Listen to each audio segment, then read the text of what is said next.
You ever notice how it didn't get worse on an ordinary Tuesday? It got worse when something big was happening in your life. When you were pregnant.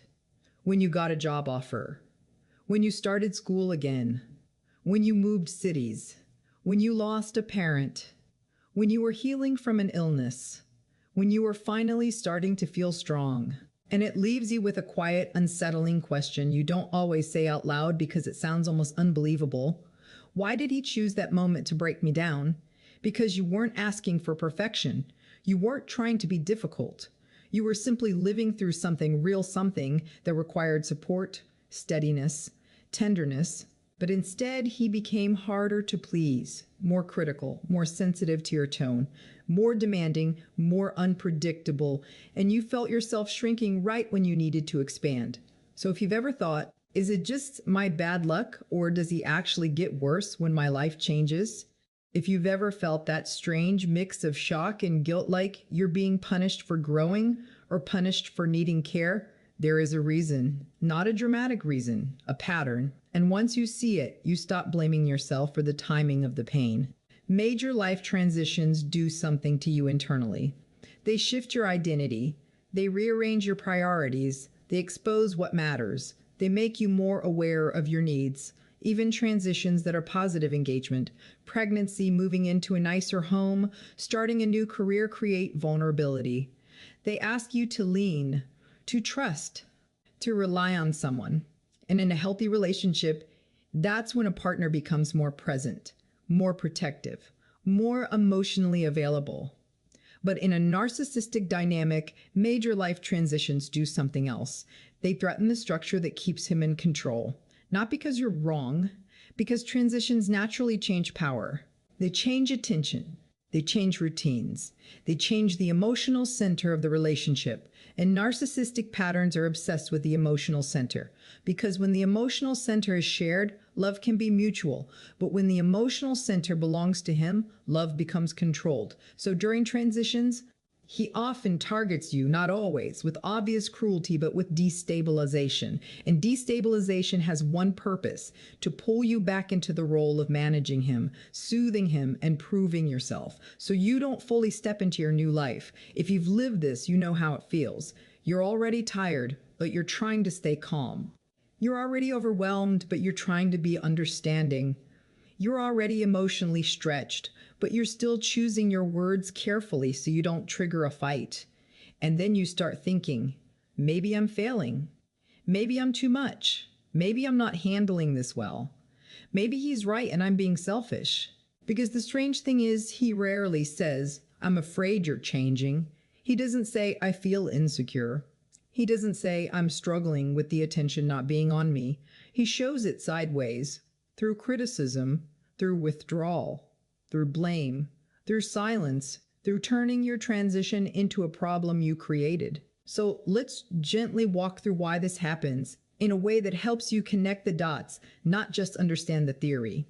The first reason narcissists target you during major life transitions is because transitions increase your need for support, and support requires empathy. Support requires empathy. Support requires patience. Support requires sacrifice. Support requires a partner who can hold your emotions without making them about him. Narcissistic patterns often cannot tolerate that. Because when you're in a transition, you're less available to manage his emotional world. You're focused on the baby, on work, on grief, on your health, on a new chapter, and he senses it. Even if you're still showing up for him, even if you're still trying, he feels the shift. He feels that your attention isn't revolving around him the way it used to. So he creates a crisis to pull it back. Sometimes the crisis is obvious accusations, jealousy, rage. Sometimes it's subtle coldness, sighs, a constant something is wrong energy. And you end up spending your transition emotionally attending to him. You're trying to settle him while your own life is changing. That alone can create a deep internal confusion. You feel like you're drowning, but you don't know why, because you're doing everything you can. The second reason is that transitions threaten the narcissist's position as the main character. This sounds harsh, but it explains a lot. In narcissistic dynamics, the relationship often has one unspoken rule: your emotions are allowed as long as they don't compete with his. So when you're grieving, you may notice he suddenly has bigger problems. When you're pregnant, you may notice he suddenly needs more reassurance. When you get promoted, you may notice he suddenly becomes critical or dismissive. It's not always deliberate in a calculating way. It can be more primitive than that. If your transition draws attention, admiration, care, or concern toward you, his inner system reads it as a threat. And rather than joining you, he competes. Not openly. Emotionally, he competes by making you feel unstable. Because an unstable woman is easier to control than a grounded one. This is why many women report something that feels almost surreal. The more I needed him, the less he showed up. The more I grew, the more he punished. The more I tried to celebrate, the more he ruined the moment. And if you're a woman with a conscience, you don't want to believe that. So you explain it away. He's stressed. He's overwhelmed. He's dealing with his own stuff. He didn't mean it. But your body keeps noticing the timing. Your body notices that the conflict spikes when your life expands. That's not your imagination. That's pattern recognition. The third reason is that transitions make you harder to control because they bring new anchors into your life. A new job brings coworkers. A baby brings a new bond. School brings new ideas. A move brings new independence. Therapy brings new language. Grief brings new boundaries. Transitions often connect you to people and perspectives outside the narcissist narrative. And narcissistic dynamics rely on narrative control. They rely on you believing his version of reality. That's why gaslighting often intensifies during transitions. Because you're building a new sense of self, and he wants to keep you in the old one. You might notice it like this. You start becoming more confident, and he starts calling you arrogant. You start setting boundaries, and he starts calling you cold. You start focusing on your future, and he starts calling you selfish. Notice the theme. Words that shame you back into your old role. Because if you stay small, you stay predictable. And if you stay predictable, he stays comfortable. The fourth reason is that transitions expose the relationship. They reveal whether love is real support or conditional tolerance. When life is stable and easy, it's easier for a narcissistic partner to appear caring. There are fewer moments that require emotional responsibility, but transitions demand truth. Pregnancy reveals whether he can share attention. Illness reveals whether he can care without resentment. Grief reveals whether he can be gentle without making it about him. Your success reveals whether he can celebrate without envy. And if he can't, he often tries to make the transition itself the enemy. He'll say things like, "You've changed. You're not fun anymore. You're always tired. You don't care about me. You're obsessed with your job. You're being dramatic." As if your life transition is a character flaw, so you feel guilty for being human, guilty for being tired, guilty for being emotional, guilty for needing space, guilty for growing. And this guilt is not random. It keeps you focused on proving you're still good in his eyes. Which brings us to the next reason. Blame shifting spikes during transitions because it relocates responsibility onto you. You try to talk about what you need. He responds with what you're doing wrong. You say, "I'm overwhelmed." He says, "You're always complaining." You say, "I need more support." He says, "You're never satisfied." You say, "I need more support." He says, "You're never satisfied." You say, "I'm hurt." He says, "You're attacking me." And soon you're not asking for support. You're defending your right to need it. That's how a woman becomes emotionally exhausted, not because she's weak, because she's carrying two loads, her life transition and the relationship's instability. And most women in this situation develop a specific kind of self-doubt. It's not loud self-hatred. It's quieter. I'm too emotional. I'm overreacting. I should be grateful. I should be stronger. I'm failing as a partner.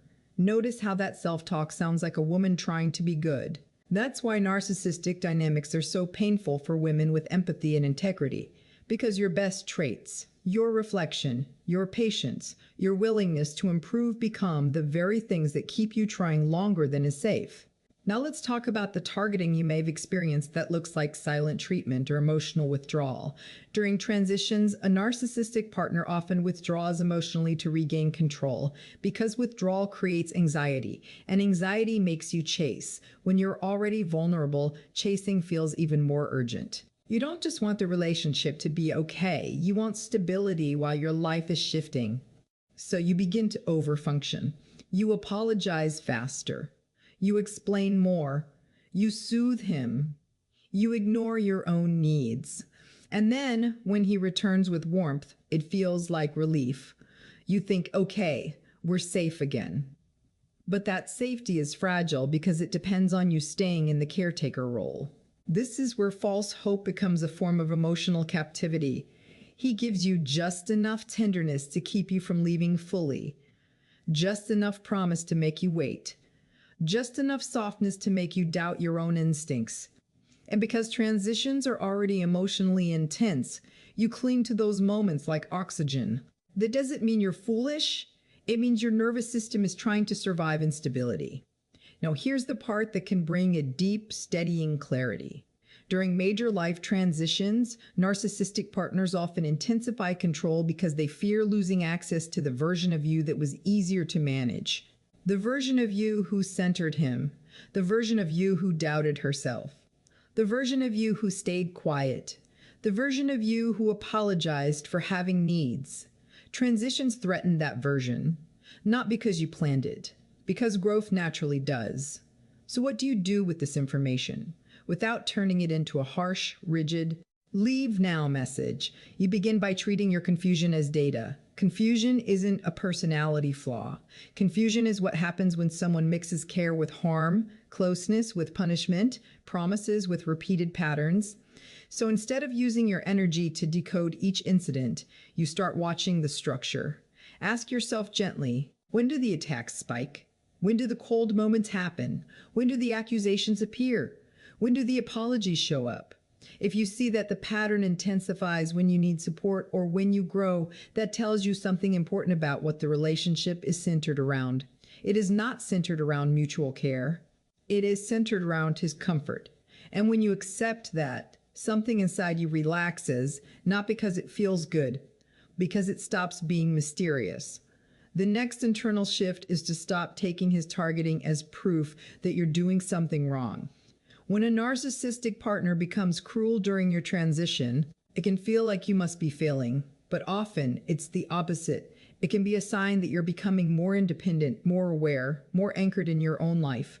And that shift scares the dynamic, so he tries to pull you back. If you can hold that perspective, you stop spiraling into guilt. You stop thinking, how do I become smaller so he stops? And you start thinking, how do I stay connected to myself while he reacts? That's where emotional grounding begins. Grounding doesn't mean you don't feel pain. It means you stop negotiating your reality. You stop needing him to agree that something is harmful for it to be harmful. You stop asking permission to have a nervous system. You stop apologizing for being impacted. Another emotionally safe direction is to reduce the amount of your inner life you place in his hands during vulnerable times, not as punishment, as protection. Because if he has shown that he uses vulnerability as leverage through mockery, dismissal, or withdrawal, then your heart needs safer containers. That might be a trusted friend, a therapist, a journal, a support group, even quiet, private honesty with yourself, not because you're trying to hide, but because you're refusing to hand your tenderness to someone who treats it carelessly. And then there's the boundary that many women are afraid to trust. The boundary of not over-explaining during targeting. When he targets you during a transition, you may feel the urge to prove you're still loving, still present, still good. But over-explaining often feeds the dynamic because it keeps you emotionally engaged in managing his story. Instead, you can practice being internally firm. I know what I'm living through. I know what I need. I can care about him without erasing myself. This doesn't have to be a spoken speech. It can be an internal anchor. The more you anchor internally, the less power his inconsistency has to shape your identity. Now, something important. None of this is about turning you into someone who doesn't love. It's about returning you to yourself. Because major life transitions are supposed to be chapters where you become more you, not less. And if you've been targeted during transitions, you may carry a quiet grief. You may look back at your pregnancy, your graduation, Your healing, your promotion, your loss, and feel sadness because those moments were tinted with his instability. That grief matters because it confirms something real. You deserve support, not competition, not sabotage, not emotional punishment. And as that truth lands, you begin to separate your identity from his reactions. You begin to feel less confused. You begin to notice your own strength again. Not performative strength, not I'm fine strength, but the strength of a woman who can finally see the pattern without blaming herself for it. If you're in a major life transition right now, or you're looking back at one where he intensified the harm, let this be the steady thing you hold. The targeting wasn't about your weakness. It was about the transition threatening the role he needed you to stay in. And you don't have to fight him to step out of that role. You begin by seeing it, by trusting the timing your body noticed, by honoring the exhaustion as information, by letting your life become your anchor again. Not his moods, not his promises, not his temporary tenderness, your life, your values, your peace, your future. Because the most important thing about a transition is not whether he supports it, it's what it reveals in you. It reveals the parts of you that are ready to grow, ready to claim space, ready to build something real. And even if he tried to destabilize you, the fact that you can see this now means you are already returning. You are already waking up inside your own life again. And that is not a small thing. That is the beginning of clarity. The kind of clarity that doesn't need his permission. The kind of clarity that becomes a quiet protection around your next chapter.